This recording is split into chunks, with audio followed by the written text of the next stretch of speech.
This is the brief on the preamble of India's Arbitration and Conciliation Act of 1996. So, what is this preamble really? Well, think of it as the key that unlocks the entire philosophy behind the act. It sets the stage for India's big 1996 push to create a single, modern framework for alternative dispute resolution, or ADR. Okay, let's jump in. First, you'll see this really interesting dual legislative intent. For arbitration, the goal was to consolidate and amend, basically to clean up and combine all the scattered old laws into one single code. But for conciliation, it was a different mission entirely, to define the law. This tells us the legislature was building a formal statutory framework where one really lacked clear legal standing before. Second, the preamble maps out the Act's comprehensive scope. It establishes 4 distinct areas. You've got domestic arbitration, international commercial arbitration, the enforcement of foreign awards, and of course, the formal inclusion of conciliation. It's a true all-in-one statute. And finally, you've got to understand its legal weight. Now, the preamble isn't an operative part of the law. It can't grant powers all by itself. Instead, it's what lawyers call a vital internal aid to construction. So what that means is, if a provision is ever ambiguous, courts turn to the preamble to figure out the true legislative intent. It guides them to favor speedy resolutions and minimal court interference. The preamble is the indispensable interpretive guide to understanding the unified, modern, and reformist objectives of India's 1996 Arbitration and Conciliation Act. This is the brief on the preliminary chapter of India's Arbitration and Conciliation Act of 1996. So, what's this chapter all about? Well, it's the absolute bedrock of the 1996 Act. You know, the law that governs how businesses resolve serious disputes without going through the courts. Let's just jump right into the 3 foundational rules it establishes. First up, and this is a big one, you got to watch out for 2 different dates. The Act was signed into law on August 16, 1996. That's its enactment date. But it only became legally binding on August 22, 1996, which is the commencement date. And trust me, getting that distinction wrong could sink your entire case. Second, let's talk about scope. The Act officially applies to the whole of India. It's simple, but it cements its broad national jurisdiction and gives us that formal title, the Arbitration and Conciliation Act, 1996. Finally, there's a really key historic point you can't miss in Section 1, too. Back in 1996, the Act's core rules were actually restricted in the state of Jammu and Kashmir. They only kicked in if a dispute involved international business, completely excluding purely domestic matters within that region. So right from the start, this chapter shows that the Act's power depends entirely on precise dates and, in some cases, the international nature of the conflict.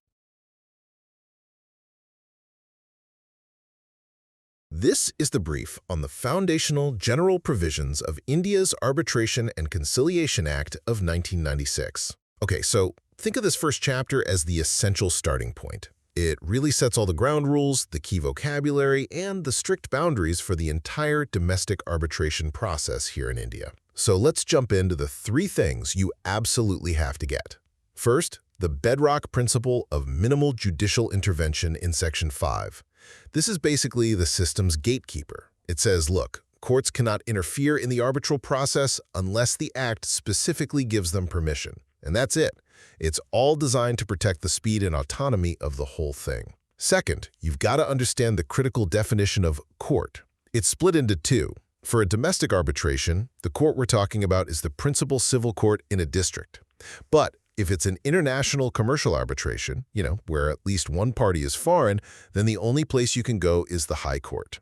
Knowing that difference is absolutely crucial. And finally, there's the tough use it or lose it waiver rule in Section 4. The idea here is pretty simple. If you see a procedural rule get violated, but you stay quiet and just continue on, well, you've just waived your right to challenge it later on. It's there to shut down any delay tactics. So these foundational provisions really create a self-contained code, ensuring the process is efficient, autonomous, and crystal clear about where the judicial boundaries are.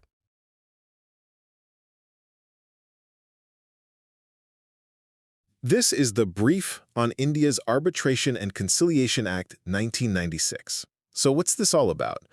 Well, this law is essentially the rule book for taking business disputes out of the regular courts and into private arbitration.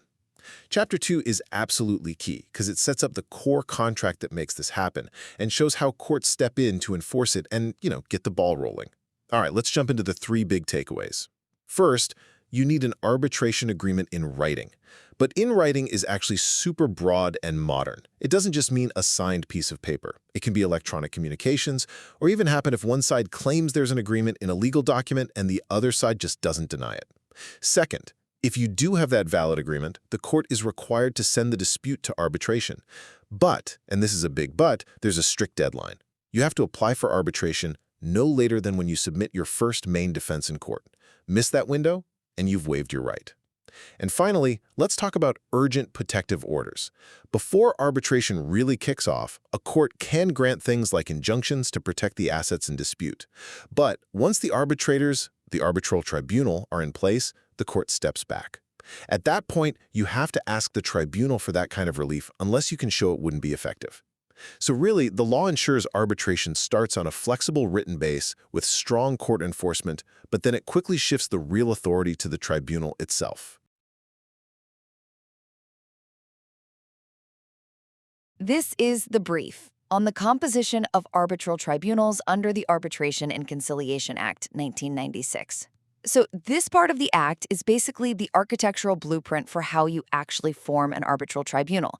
It's all about giving the parties as much freedom as possible. But, and this is key, it also provides a really solid court-backed safety net in case things, grind to a halt. Okay, first up, the number of arbitrators and when the court gets involved. You and the other party get to decide how many arbitrators you want. But here's the rule. It has to be an odd number. And if you can't agree on an appointment within 30 days, well, that's when you can go to court.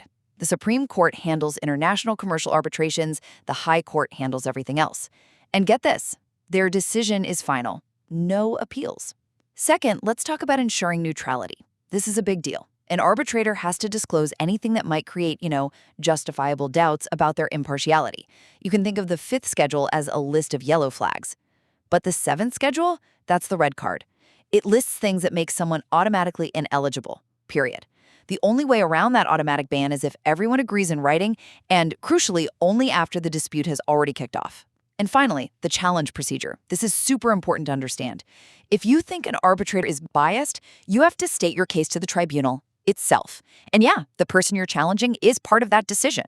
Now, if your challenge gets rejected, the arbitration just keeps going. You can't appeal right away. Your only option is to wait until the very end for the final award and then use it as a reason to try and set that award aside. The framework really balances party freedom with these strict, mandatory rules to guarantee a properly constituted independent tribunal. This is the brief on the core powers and jurisdiction of arbitral tribunals under India's Arbitration and Conciliation Act, 1996. So why is this so important? Well, these rules are what give arbitrators the real authority, the teeth. They need to run an efficient process and make decisions that actually stick. First, you got to remember the tribunal is the master of its own turf. This core principle is known as competence. It means the tribunal itself gets to decide if it has the right to hear a case. And this works because of the doctrine of separability, which basically treats the arbitration clause as its own separate contract. So even if the main deal collapses, let's say because of fraud, that agreement to arbitrate, it survives. The tribunal keeps its authority. Second, and this is a major strategic point, be careful when challenging jurisdiction. You have to raise any objection right at the start. But here's the real pitfall. If the tribunal disagrees with you and says it does have jurisdiction, you can't appeal that right away. Nope. You have to see the entire arbitration through and can only challenge that decision much later, along with the final award. Finally, tribunals have serious court-like powers to issue interim measures under Section 17. These are just temporary orders to protect whatever's at stake.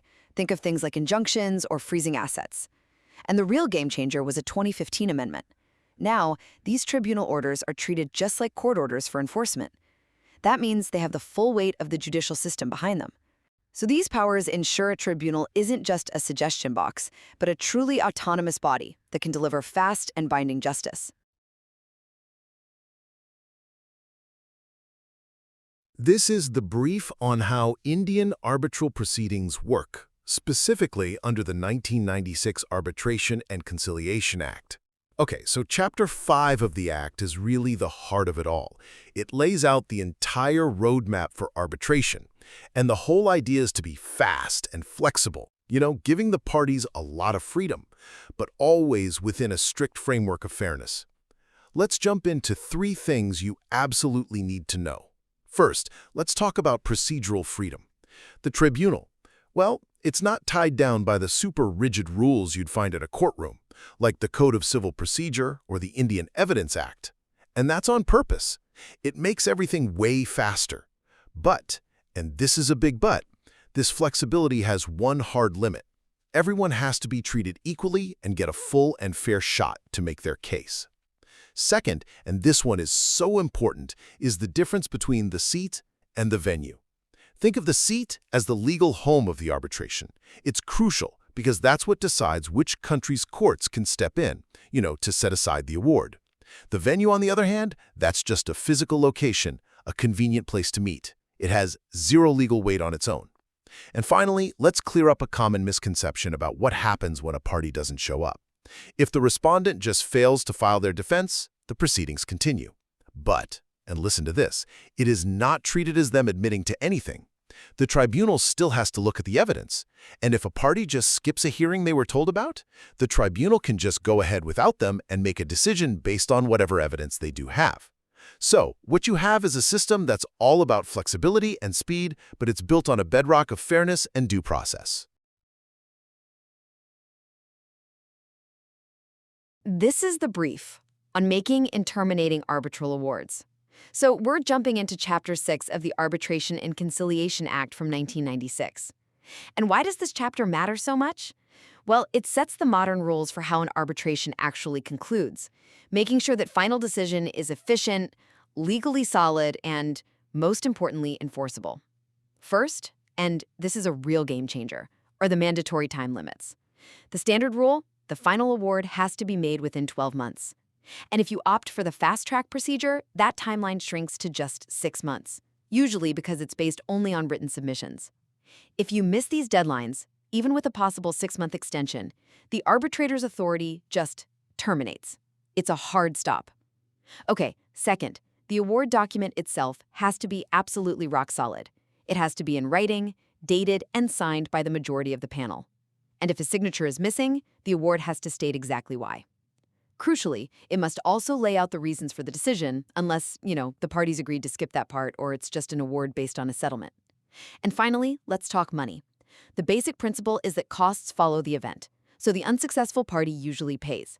But, and this is key, the tribunal has the discretion to look at everyone's conduct. Were there frivolous claims? Did someone unreasonably refuse a good settlement offer? That can change everything. Oh, and after the award is issued, you get a strict 30-day window to ask for any clerical errors to be fixed. These strict procedural rules guarantee that the arbitral process is definitive, accountable, and aligned with modern standards of efficient dispute resolution. This is the brief on challenging domestic arbitral awards under India's Arbitration and Conciliation Act 1996. So let's talk about Section 34 of India's Arbitration Act. Think of it as the gatekeeper. It lays out the only limited grounds for challenging an arbitral award, all to keep courts out and make sure arbitration decisions are final. There are 3 critical takeaways here. First, this is not an appeal. You're asking a court to set aside an award, not review its merits. The court won't reweigh evidence or substitute its judgment. Your challenge must focus strictly on procedural fairness or jurisdiction, like an invalid agreement or you couldn't present your case. Second, the grounds are incredibly narrow. Public policy is reserved for extreme cases like fraud or corruption, and patent illegality, which only applies to domestic awards, is for an error that's obvious on its face. It does not mean you can challenge an award for a simple misapplication of law. Finally, the timeline is absolute. You have 3 months to file. A court might grant one 30-day extension, but the Act says not thereafter. It's a hard stop. But a court can also pause the proceedings and send the award back to the tribunal to fix the very issues that triggered the challenge. Ultimately, challenging an arbitral award means meeting strict deadlines and proving specific, fundamental defects, confirming the law's powerful, pro-arbitration stance. This is the brief on the finality and enforcement of arbitral awards under the Arbitration and Conciliation Act of 1996. So we're looking at Chapter 8 of the Act. And, this is really the part that matters. It's what turns a win on paper into an actual enforceable outcome. For a long time, the losing party could just drag things out. But this chapter, it's designed to stop all that. Okay, I've broken it down into 3 key things you absolutely have to know. Let's get into it. First, an arbitral award gets treated just like a decree from a civil court. What does that mean? Well, it means the award is final, it's binding, and you can enforce it using all the same procedures as a regular court judgment. No need to go through a whole other legal process. Second, and this is a huge deal that came from the 2015 amendment, just challenging an award doesn't automatically stop its enforcement anymore. It used to be that simple. You'd file a challenge and boom, everything would grind to a halt. Not anymore. Now you have to file a separate application and actually convince the court to grant a stay. So the default position is now enforce the award. And finally, even if you ask for a stay, the court doesn't just hand them out. They can impose conditions, and if the award is about money, which it often is, the court will usually make the challenger deposit the full amount or provide some kind of security. This protects the winner, making sure the money is there if the challenge fails. So the takeaway is that these enforcement rules are now built to prevent delays, making sure an award is powerful unless someone gets the court to agree to a conditional stay.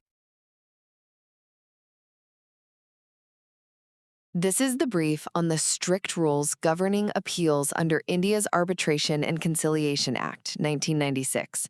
We're diving into Section 37. And you can think of it like a crucial control valve that strictly limits court intervention.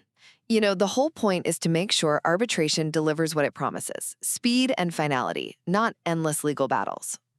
First, Section 37 provides 2 distinct, exhaustive lists of what you can actually appeal. For court orders, you can appeal things like a court refusing to refer parties to arbitration or a decision to set aside a final award. For the arbitral tribunal itself, the list is even tighter.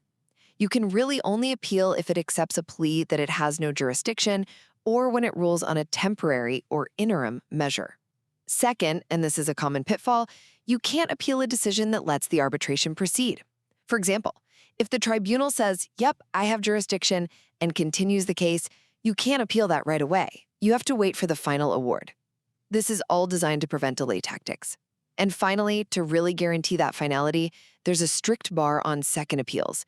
You basically get one shot. That's it. Now, this doesn't take away the constitutional right to go to the Supreme Court, but for this specific process, it's pretty much one and done. So Section 37 strikes a very precise balance, making sure only a closed list of critical decisions gets a single, structured round of appellate review. This is the brief on the miscellaneous provisions of India's Arbitration and Conciliation Act, 1996. So what's this all about? Well, these are the administrative rules that basically anchor arbitration within the legal system. Think of them as the guardrails that bring some much-needed certainty and continuity to the whole process. Let's break down the 3 big takeaways. First up, you've got this rule of exclusive jurisdiction. It's pretty simple, actually. The very first court a party approaches for anything related to the arbitration, well, that's it. That court gets exclusive control over all future court applications. This is a huge deal because it stops people from forum shopping, trying to find a more sympathetic judge elsewhere. Second, the arbitration agreement itself is incredibly robust. For instance, if a party dies, the agreement doesn't just vanish. Nope, it automatically binds their legal representatives. Things are a bit different with insolvency, though. The agreement's enforceability then depends on whether a court-appointed receiver decides to adopt the contract. And finally, arbitral tribunals have some real financial leverage. They can legally refuse to hand over the final award until their costs and fees are fully paid. It's called a lien. But don't worry, there's a check on this power. If you think the costs are unreasonable, you can deposit the money with the court, get your award, and let a judge sort out if you were overcharged. So these foundational rules are what create a predictable framework for costs, jurisdiction, and what happens when a party's status changes. This is the brief on the enforcement framework for foreign arbitration awards in India. So what's this all about? Well, you've got India's Arbitration and Conciliation Act, which is basically the rule book for international commercial arbitration. It ensures that foreign awards made under the New York Convention get recognized and enforced with the same legal punch as a decree from a domestic court. Okay, let's jump right into the three key takeaways here. First, to even be considered a valid foreign award, a decision has to meet some pretty strict criteria. It's got to come from a commercial agreement that's in writing, and, crucially, it has to be issued in a territory that India officially lists as a reciprocating territory under the convention. Second, the system is designed with a strong bias towards enforcement. Enforcement is the rule, not the exception. The grounds for refusal are really limited, and the burden of proof to show any kind of procedural flaw, like say a party wasn't given proper notice, that rests heavily on the party who's trying to resist the enforcement. And finally, Indian courts are flat-out barred from looking at the merits of the dispute. The whole public policy of India argument, which used to be a big issue, has been narrowed way down. It really only applies now if an award involves something like fraud, corruption, or violates the fundamental policy of Indian law. A court can't refuse enforcement just because it disagrees with the arbitrator. This framework means that once an international commercial award is judicially approved, it's converted into a high court decree, paving the way for speedy execution. This is the brief on the enforcement of Geneva Convention awards in India. So, what are we looking at here? We're digging into a specific part of India's Arbitration Act. You can think of it as a special rulebook for old historical foreign awards from the 1927 Geneva Convention. That's the predecessor to the modern New York Convention. The whole point is to give these awards the same legal muscle as a decree from an Indian court. Okay, there are three key rules you really need to know. First up, the definition of a foreign award is incredibly strict. It all comes down to one thing: finality. This means no legal challenges to its validity can be pending in the country where it was made. Absolutely none. Second, if you're the one seeking enforcement, the initial burden of proof is high. You have to bring authenticated documents, proactively proving the award is truly final in its home country. The court won't even consider the case until you've provided this evidence. And finally, the right to appeal is severely limited, just to speed things up. You can really only appeal an order that stops the process, like a refusal to enforce the award. But if the court approves enforcement, well, that decision is not appealable. Simple as that. So this chapter provides a distinct, high-bar enforcement pathway for specific historical foreign awards, focusing on immediate finality and minimal judicial delay. This is the brief on conciliation under the Arbitration and Conciliation Act of 1996. You know, if you're overwhelmed by court backlogs, this act provides a really powerful framework. It's a voluntary, non-adversarial path to settling disputes amicably. So if you want a quick, solid resolution, here are the three things you really need to know. Okay, first, the process is purely voluntary and incredibly flexible. It only starts when both parties agree to it in writing. Crucially, the neutral conciliator isn't handcuffed by strict legal procedures, like complex evidence rules. This means discussions can focus on fair, practical solutions, cutting right to the chase. Second, and this is a real game changer, the settlement agreement is legally bulletproof. Once it's signed, it gets the exact same legal weight as a formal arbitral award. This means the agreement is directly enforceable by a court. You get to skip potential litigation and instantly gain the authority of a judicial decree. And finally, the entire process operates under a strong shield of confidentiality. This isn't just about discretion, it's a key legal protection. Anything you say, suggest, or admit during conciliation can't be used against you as evidence in any later court case or arbitration.